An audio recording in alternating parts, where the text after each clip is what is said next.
You can't talk about Riverview Park without talking about Moses Carper. Known as the Black Cowboy of the North Side, most days you could find him in his signature cowboy hat, boots and chaps, riding his horse through the trails. My dad would always tell us about the legend of the urban cowboy. I was like, there's no such thing as a cowboy. Nobody saw a cowboy in the city. This is Dory Smith Ritchie. She grew up near Riverview Park and was one of the many kids whose love of this park can be traced back to Moses. And he was always busy in Riverview. Either he was planting flowers or picking up something off the trail, or if he was just walking his horses through the trail. He kind of thought he owned the park because he never left. Like, I could go to bed knowing he was in this park and wake up in the morning and he was still in the park. So yeah, this park was very much a part of Moses. I learned a lot from him growing up.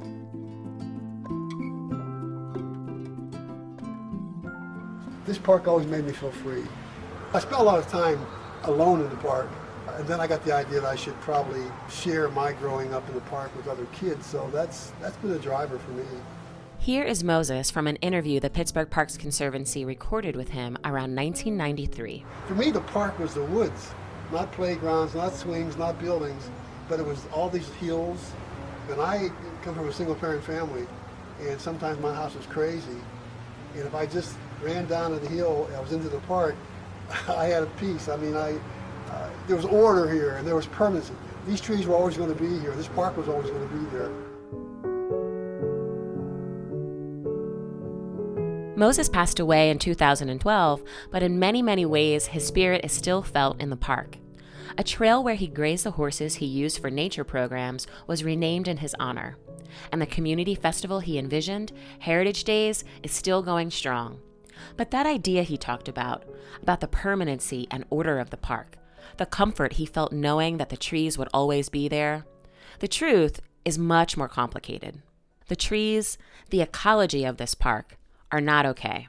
Right now, I think Riverview Park is leading the city in number of landslides per park. Mark Masterson is the chairperson of the Friends of Riverview Park. And he's right, Riverview Park has a lot of active landslides. 11 to be exact. We got one of them fixed on Semisur, and the city's been great about trying to work on fixing the next couple, most notably the one near the chapel shelter. But they continue to occur, and we don't think it's going to get any better. And a major contributing factor to this is the ecology of the park, and that ecosystem is way out of whack. This is For the Love of Parks. I'm Camilla Rivera Tinsley, and on this episode, we are in Riverview Park again. Last time we were here, we told you the story of the Chapel Shelter, one of the most used and loved shelters in Pittsburgh's park system. When we were putting that episode together, we realized there was just so much more to say about this park. So here we are, and the story we wanted to tell this time is about the very serious ecological threats facing many of our city parks, especially this one. Any geologist will tell you that the geology of Pittsburgh, and especially Riverview Park, is unstable shale. That makes conditions even more favorable than usual for landslides. But there are many other ecological threats facing Riverview, and we're going to hear about those from my colleague, Robin Eng. My name is Robin Eng. I am the Ecological Project Manager with the Pittsburgh Parks Conservancy. Robin was born and raised in the Pittsburgh area and has always felt at home in the forest of western Pennsylvania, including the urban ones. We're so lucky to have these many 100-acre parks within our city, have several of them. But when it comes to management of those parks, that's a lot of space. That's a lot to take care of. Robin's work in both forest ecology and wildlife biology makes her particularly good at understanding and explaining the factors that contribute to a healthy ecosystem. Robin and I met up in Riverview Park recently to talk more about landslides, the out-of-control deer, crazy jumping worms, vines, all of it. Here is our conversation.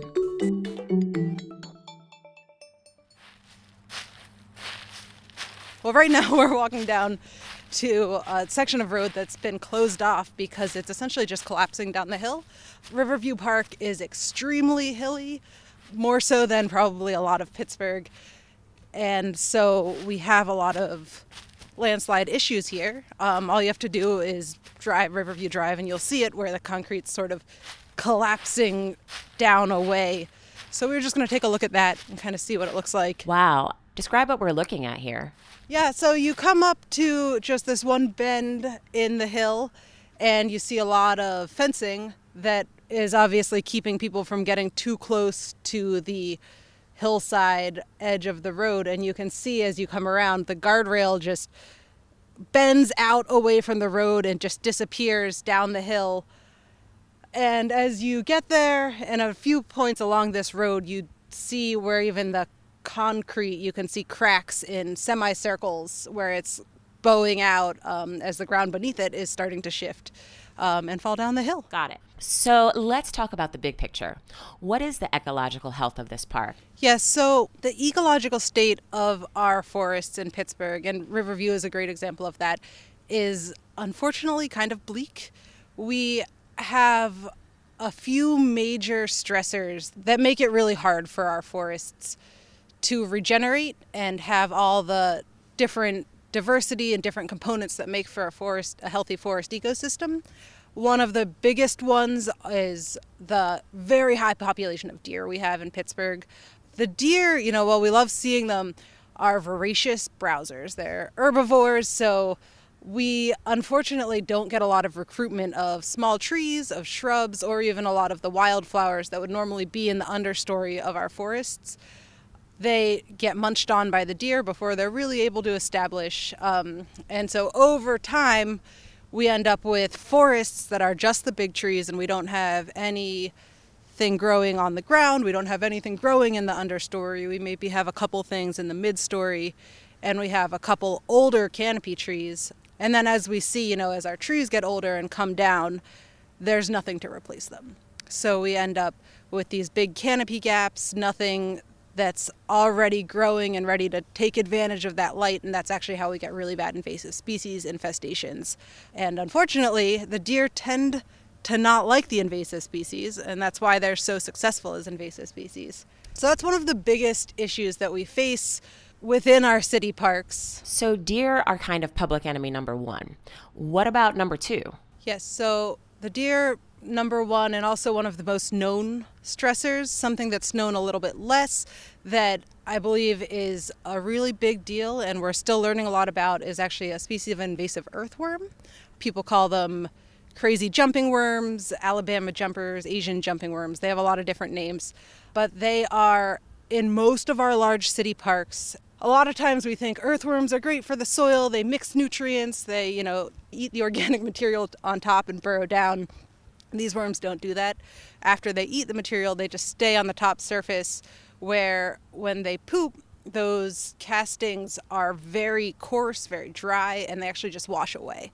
So rather than having a nice organic material with lots of roots that hold everything in place, they look kind of like coffee grounds.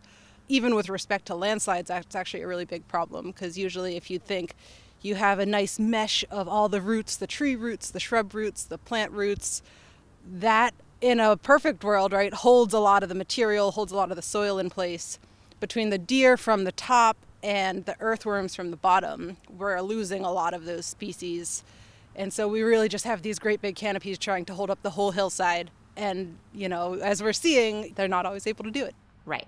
So when were they first discovered and how widespread are they? The first known records of them were actually in the 1940s, maybe late 1930s. However, they haven't really been on the radar, I think, until the last 10, maybe 20 years, and probably arrived with plantings in the soil when we brought exotic species over for landscape plantings, for ornamental plantings. What do they look like? The jumping worms look more or less like your regular earthworm. One of the best ways to identify them in the summer months is their behavior is actually really noticeable. When you first disturb them, they will writhe or twist really dramatically. Some of them actually will jump. They'll leave the ground with how quickly and aggressively they're moving. A lot of times you will find them just right on the soil surface. So if you have to dig down, that's likely not a jumping worm, because they are just surface-dwelling species. Another way to identify them is actually you can see their castings on the soil surface. Sometimes I think it looks like Dippin' Dots, which is kind of gross, but yeah, you can see those, and a lot of times that's an indication that if I start moving this away and see an earthworm, that might be one of them. You're going to make every kid in Pittsburgh now want to hunt for them. Maybe. So if you do find one, should you squish it? That's a really tough question, and that's one of the biggest problems with these earthworms is we don't really have a good management solution. If you find them in your yard or in your garden, I'd say yes. On a small scale like that, you might be able to control them. However, within systems as big as our regional parks, we don't have a lot of good management solutions for them right now. The biggest thing that people can really do to help manage them now is, one, to know about them, to spread awareness, and to not transport soil as much as possible. The way that they spread actually is each worm can reproduce asexually, and they produce these little cocoons that just look like a piece of dirt. So if you have them in your yard and you give someone a plant with some soil around it, you might be transferring the cocoons with it, and that's a really easy way that they can be spread. Each worm can produce somewhere between 14 and 50 cocoons. They can reproduce really quickly once they've got a foothold. Yeah. Got it. If you, or say the Pittsburgh Parks Conservancy, had a spare $1 million around, is that a place where you would want to put some of the funds into researching this invasive worm more? Yeah, that's if I had $1 million and all the control of it, certainly it would be going towards figuring out a solution for the earthworm problem. I think it's impacting our ecosystems in a lot of different ways and potentially a lot of very dramatic ways. They just destroy lawns, which is sad. If you're walking on a trail and you see a lot of tree roots are exposed, it's actually really awesome looking because you're like, wow, tree roots are so cool. Look at how much that tree is doing to hold the hillside together, and you step back and think, why do I see so many of these roots? And that's one of those signs you can see that, oh, there have been worms here a lot of times. What keeps you up at night more, the deer or the earthworms? The earthworms for sure. I mean, they're also just like grosser, right? So Riverview is actually the first park where they were noticed here. But if you catch in midsummer after a rain, you can kick a pile of leaves and it's spaghetti underneath. And like I'm going to have a nightmare about worm spaghetti way before I do about Bambi, right? Yeah. It's both are a big problem. It's kind of the underground problem that we don't know as much about, and the above ground problem, which we're more able to control. Well, let's talk about the deer more.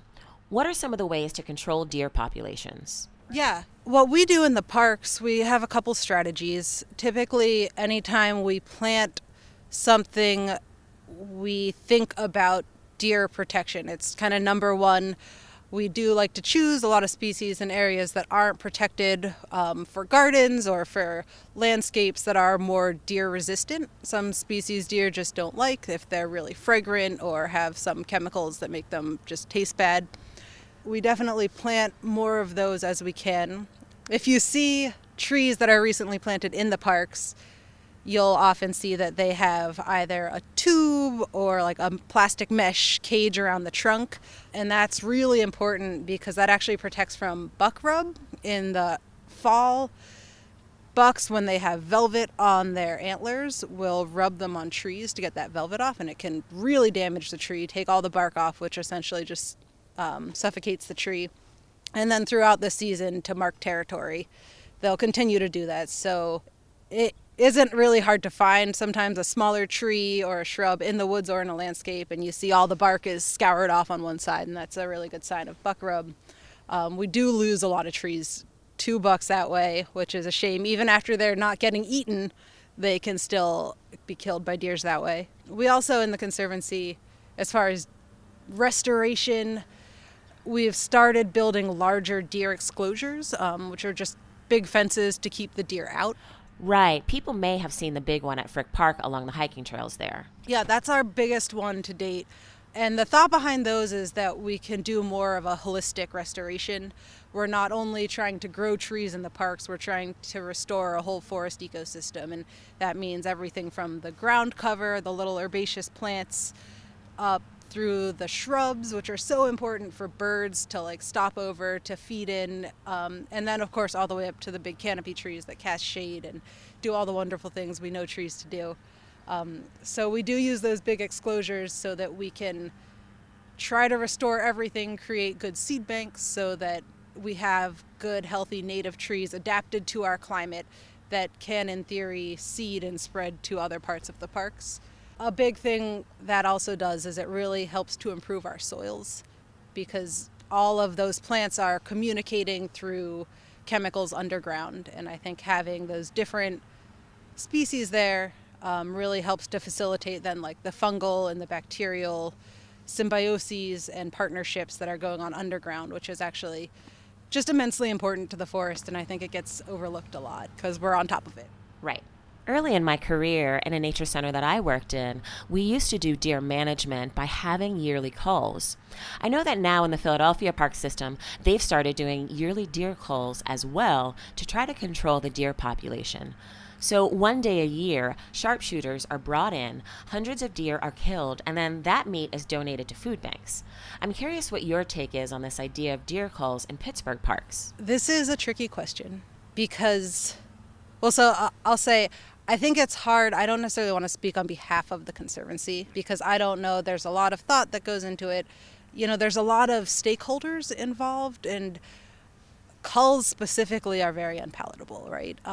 It really is. We had a lot of protesters that didn't understand, but none of us want to kill anything. So it was really just more about, so if you let all of the deer just stay, they get chronic wasting disease. They start to have health issues. So it's not good for them, and it destroys the forest. So for sure. I really wish it were more a frontline conversation. But I spend my days thinking about the forest health, so it's one of the biggest issues to me. To me, it seems like humans are the predators that are going to be able to control this. It's tempting to think deer are only in urban centers because we've destroyed their natural habitat. As we build more condos and office parks in what used to be the far suburbs, deer are forced into the city and into the parks. But that's not true. What's more accurate is that wildlife is like water. It finds the cracks and seeps in. If you let it, it'll take over. We haven't destroyed the deer's habitat, we've perfected it. They have no natural predators and a lot to eat. So deer are herbivores. They are generalist herbivores, so they will eat almost anything green that they see in the forest. In Pittsburgh, our population of deer is many times higher than what a healthy population would be. I would say at least 5 times, at a minimum probably up to like 15 times the size of a healthy population. Just that amount of generalist browsing on the understory really damages the growth of our forest. And so the point is that they eat all these small shrubs, and then the trees never get a chance to grow. And then we don't have trees in Pittsburgh for things like, say, breathing. And then we get a lot of flooding too, right? Oh gosh, flooding. It's funny, yeah, because it's also connected. So it's like every time, like, this topic also ties back into X, Y, and Z. But yeah, definitely the flooding is big because, one, big trees intercept a lot of water just that get caught on the leaves, so that never even hits the ground or slows it down. A healthy organic understory layer with all those leaves that the worms are eating. If all those leaves were there, that's really nice spongy material that just absorbs, soaks up a lot of water. Within all that nice spongy loam topsoil, you have lots of little plant roots that absorb water and are just drinking it up in a big rain event. Not to mention the tree roots and all the big woody species. And as those all go missing, suddenly there's nothing that's actively taking up that water, taking it out of the soil. And then again, with the worm poop being really dry, the water runs straight through it. It actually will take those worm castings, the worm poop, downhill with it, and that's sediment pollution, which is a really big problem for our waterways here. And then, that all just keeps going with no speed, nothing to intercept it, so we get not only bigger storm events, but more of that water is reaching our creeks and our waterways and causing flooding. Having the park here is probably better for the environment and for all of the stormwater and landslide issues. I think it's just that our park ecosystems are not up to the standard we wish they were. And that's where the Conservancy comes in, right? That's what we're working for, right? Yeah, and there's a lot of passionate people involved, so it's great. And even the friends groups are really involved, and they know what's going on, which is great. It's kind of a behemoth lift. There's one more thing we haven't talked about. Something people probably have no idea is a threat to the ecosystem here at Riverview Park, and in all our parks really, vines. Yeah, so vines are probably the other major thing that give me immense anxiety, because we have several invasive vine species. They are perennial woody species, so they grow and get bigger every single year, and they are tearing down the remaining canopy that we do have. Right now I don't actually see many, which is great, but if you're driving down like the Parkway or a lot of places throughout the city, a lot of our borders to our roads, you can just look into the trees and you'll see just they're all tangled up with different vines. I would say that we have 3 primary species that I really worry about. The Oriental bittersweet actually spirals around trees, so if it grows around a tree when it's small, as that tree gets bigger, it'll actually literally be strangled by the vine, because the tree breathes through its bark, and as it gets bigger, the vine's still there, and it's also, the diameter of a hose or something, and it just strangles the tree. Emerald View Park in Mount Washington has a lot of really bad vines. And as far as our active restoration management, that's one of the things we really do try to target, because it's something that we can make a difference doing. And saving those big canopy trees is we plant tons of trees, but if it's going to take 100 years for that tree to reach maturity, I think it's equally, if not more important, to save the trees that already are at maturity, because they're performing so many more services than the saplings that have potential but are still just little baby trees, right? Right. What's your hope for this park? What is my hope for this park? I'm too cynical. Oh, cynicism is just this other portion of loving a thing so much.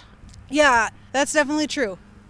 I really hope we can do something about the deer population. I think if that were possible, it opens the door for a lot more successful restoration. All of the planting that we do, we'd be able to plant a lot more if we didn't have to spend an equal amount of time on deer protection, because I would say that it's probably about 50-50 of a planting event is also protecting it from deer. More awareness of the ecology of our city, in the forests, in the parks, also, in people's backyards. We live on a living planet, right? And it's all these things are alive and are providing a lot of services to us. To me, my personal kind of philosophy of the fact that we are just another organism sharing this planet, and it's we're so fully dependent on the ecosystem that we live in, and kind of this awareness that it's not humans over here and nature over there. It's we are nature too. And I think that kind of an awareness and respect of that maybe would just kind of help move policy and help get things done if there was a little bit more outcry about the state of things. But there's a lot of things to worry about too, so it's hard to expect everyone to be on the same page as me.